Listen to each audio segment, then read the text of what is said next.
Hello everyone, this is Vipul Sharma. Welcome you all on your YouTube channel Let's Explore. तो चलिए आज हम लोग class 9th NCERT geography chapter number 2 का अगला टॉपिक स्टार्ट करने वाले हैं, जो कि है द इंडियन डेजर्ट्स। ठीक है, अभी तक जो है हम लोगों ने हिमालयाज़ को पढ़ लिया है, हमने नॉर्थर्न प्लेन्स को पढ़ लिया है और उसके बाद हमने द पेनिनसुलर प्लेट्यू को भी कवर कर लिया है। ठीक, अभी हमारे पास में 3 टॉपिक्स और बच रहे हैं, जो कि the Indian deserts, the coastal plains and the islands. आज के वीडियो में हम लोग 2 टॉपिक्स कवर करने वाले हैं, Indian deserts and the coastal plains, और आइलैंड्स के लिए मैं एक अलग से वीडियो बनाऊंगा जो कि काफ़ी इंटरेस्टिंग होने वाला है। तो चलिए आज शुरू करते हैं द इंडियन डेजर्ट्स, है ना। डेजर्ट्स आप सभी लोग जानते हैं कि किस तरीके से दिखते हैं, और ये थार डेजर्ट का पिक्चर आप यहाँ पर देख सकते हैं। ये थार डेजर्ट अवेलेबल है हमारे भारत देश के अंदर। ठीक है, अब डेजर्ट्स में होता क्या है। ठीक है, सबसे पहले हम बात करें इंडियन डेजर्ट की। So the Indian desert lies towards the western margin of the Aravalli hills. देखिए, अरावली हिल्स जो होती है आपकी, ये इस जगह पर है। ठीक है ना, ये जो है ये अरावली हिल्स वाला एरिया है। ठीक है, ये दिल्ली तक जाता है। और अरावली हिल्स की खासियत मैं बताता हूँ कि ये पूरे विश्व की, पूरी दुनिया की सबसे पुरानी माउंटेन रेंजेस हैं। ठीक है ना, अरावली जो माउंटेन रेंजेस है, तो अरावली के वेस्ट में है ना, ये अपनी डायरेक्शन हो गई, ये नॉर्थ हो गया, ये साउथ हो गया, ये ईस्ट हो गया और ये वेस्ट हो गया। तो ये अपनी यहाँ पर अरावली हिल्स है ना। तो अरावली हिल्स के वेस्टर्न साइड में जो है हमारा क्या आता है, इंडियन डेजर्ट आता है ना। जो रेड वाला पोर्शन आप देख पा रहे हैं, this is the Indian desert. ठीक, पाकिस्तान की बॉर्डर पास में लगती है। अगला पॉइंट क्या बोल रहा है, it is an undulating sandy plain covered with sand dunes. अब देखो, अंडुलेटिंग मतलब क्या होता है।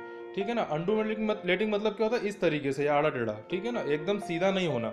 तो it is an undulating sandy plain covered with sand dunes. Sand dunes आप समझते हैं, ठीक है ना, एक टीले बन जाते हैं वहाँ पर जब हवाएं चलती है, तो इस तरीके से कुछ टीले वगैरह वहाँ रेती के बन जाते हैं डेजर्ट्स के अंदर, उसे हम सैंड ड्यून्स बोल रहे हैं। ठीक, now it has a very less rainfall around 150 mm।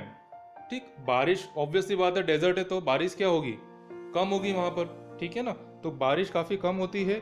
और ऑलमोस्ट जो ये एरिया होता है, ये जो होता है एरिड होता है ना। अगले पॉइंट में अपन देखेंगे, it has arid climate with low vegetation. ठीक, एरिड मतलब सूखा हुआ। ठीक है ना, तो एरिड क्लाइमेट होता है यहाँ का विथ लो वेजिटेशन। डेफिनेटली यहाँ पर जो भी है खाने के लिए हम लोग सब्जियाँ तो उगा नहीं सकते हैं, है ना, क्योंकि क्लाइमेटिक कंडीशंस उसको अलाउ नहीं करती है। टेम्परेचर बहुत ज़्यादा होता है यहाँ का। ठीक है ना, और उसके बाद पानी की भी बहुत कमी होती है। Luni is the only large river in this region. ठीक, एक नदियाँ यहाँ पे बहुत है, ऐसा नहीं है कि नदियाँ नहीं है, लेकिन नदियाँ जो है वो ड्राइड है।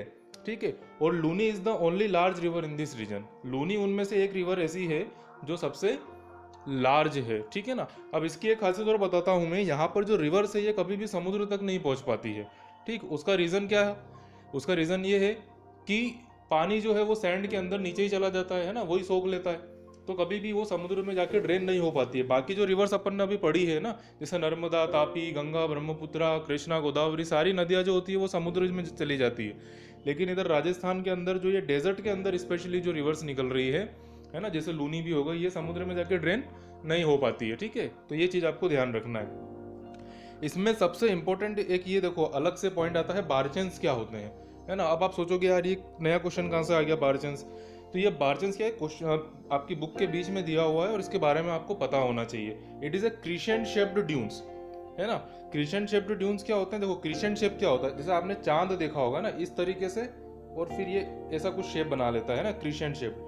तो ये क्रिसेंट शेप ड्यून्स बन जाते हैं कहीं पे, है ना, कहाँ पर, डेजर्ट के अंदर, तो उसको अपन बोलते हैं बारचेंस। ठीक, तो आपको ध्यान रखना है सैंड ड्यून्स में और इसके अंदर डिफरेंस, कि बारचेंस अगर आपसे पूछा है तो आपको क्लियर होना चाहिए कि ये इस तरीके का कुछ शेप बनता है ना, ये क्रिसेंट शेप, इसी को अपन जो है बारचेंस बोलते हैं ना। ये डायग्राम आपको बारचेंस का ही दिया हुआ है मैंने, यहाँ पे देखिए एक व्यक्ति खड़ा हुआ है और ये इस तरीके से जो ये देखो ऐसा शेप कुछ बना हुआ है ना। ऐसे शेप जब बनते हैं तो इसको अपन बारचेंस बोलते हैं। ठीक है, तो ये अपना जो है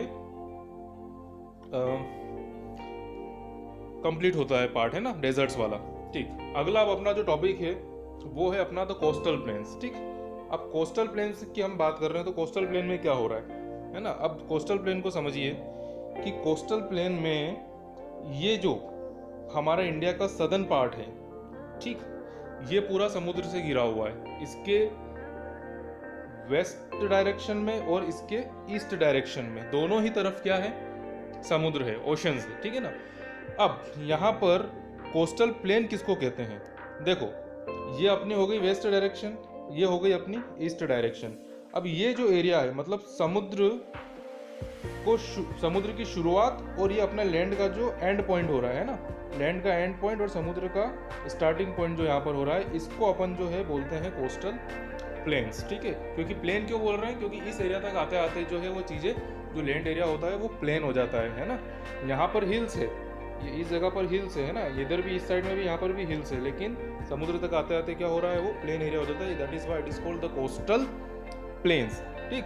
the narrow coastal strip flank the peninsular plateau, यानी कि देखो ये अपन ने यहाँ पर पढ़ा था, ये क्या था, ये पेनिनसुलर प्लेट्यू था।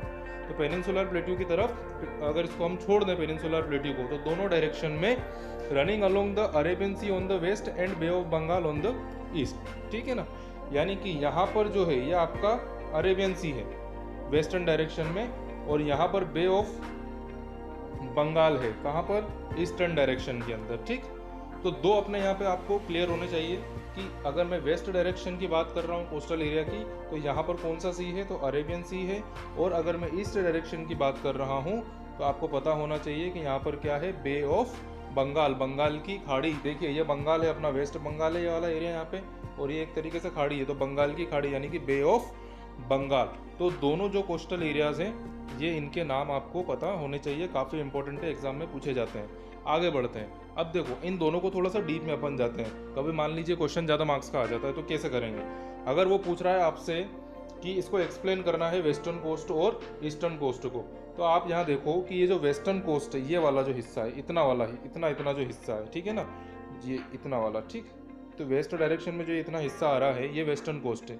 बेसिकली इसको 3 पार्ट में डिवाइड करके रखा हुआ है यहाँ पे, ठीक। पहला पार्ट आपका हो गया कोंकण, ठीक, कोंकण कोस्ट।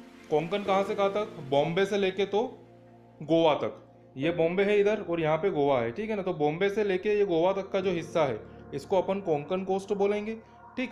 उसके बाद गोवा से अगर अपन आगे बढ़ते हैं तो आगे वाला जो हिस्सा है पूरा जो कर्नाटक ने घेर रखा है ना, इसको अपन बोलेंगे कन्नड़ कोस्ट, ठीक है ना। अब कन्नड़ नाम क्यों पड़ा होगा समझ जाओ, कर्नाटक में कन्नड़ भाषा बोली जाती है ना, तो इसीलिए ये कौन सा हो गया, कन्नड़ कोस्ट हो गया। और सबसे नीचे जो है केरला की तरफ है ना, इसको अपन बोलते हैं मालाबार कोस्ट, ठीक। तो आप वेस्टर्न कोस्ट में इतनी चीज़ें लिख सकते हैं कि भैया 3 पार्ट्स में डिवाइड कर रखा है ना। सबसे ऊपर जो है आपका कोंकण कोस्ट, फिर कन्नड़ कोस्ट और लास्ट में मालाबार कोस्ट, ठीक। अब ये वेस्ट डायरेक्शन तो अपन ने कंप्लीट कर लिया, अपन जाते हैं अब ईस्ट की तरफ, ठीक। अब ईस्ट डायरेक्शन में हम बात करें तो on the east the coastal stripe is divided into northern Circars and the Coromandel coast, ठीक है ना। यहाँ पे क्या हो रहा है, 2 भाग में डिवाइड किया हुआ है, ये है आपका नॉर्थर्न सीजर्स और दूसरा है आपका ये कोरोमंडल कोस्ट, ठीक है। तो नीचे की तरफ जो है ये तमिलनाडु से लेके कुछ लगभग आंध्र प्रदेश तक ये आपका कोरोमंडल कोस्ट होता है, और बाकी ये कुछ आंध्र प्रदेश का हिस्सा यहाँ से लेके तो ऊपर तक जो जा रहा है इसको अपन नॉर्थर्न किर्कर्स कहते हैं, ठीक है। तो ये ईस्ट पार्ट को अपने को पता होना चाहिए कि 2 भागों में डिवाइड किया हुआ है कोस्टल एरिया को, और वेस्ट वाला जो कोस्टल एरिया है इसको 3 भागों में अपन ने डिवाइड कर रखा है। फटाफट से एक बार और देख लेते हैं अपन।